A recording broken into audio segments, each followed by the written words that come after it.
there. Academic stress is real, but looking and feeling defeated doesn't help you study better. So, I'm gonna show you how to look good even you are academic stress. So, first, you should take a sip to hydrate. Yan. Malamig ba ito? Hindi.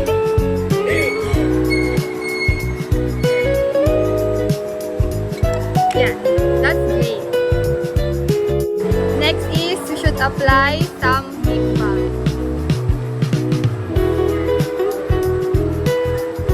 Bakit pink? Okay na yan!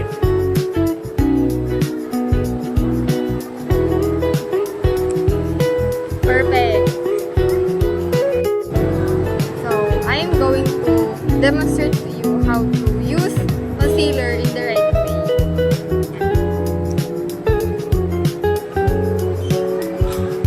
Here, maglalagay tayo ng 3 dots sa ilalim ng ating eyes para... Tatakpan ng eyebrows. Yes! Ikaw naman. Hindi makatawa. Hindi lang ba? Hindi. Hindi lang ba? Wait na, wait. Meron kayo. Yan. And then, i-blend natin siya using our hands. Kasi wala tayong mga cup. Hindi ka pa. It is hard. Talaga.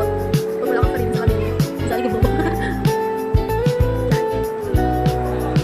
It covers your stress.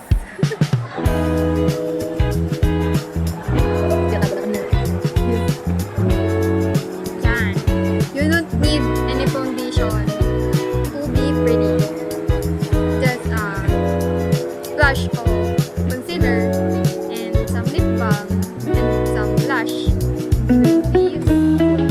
Yan. Lastly, we should put blush. Natural na dapat. Yan. Ikaw naman, babe.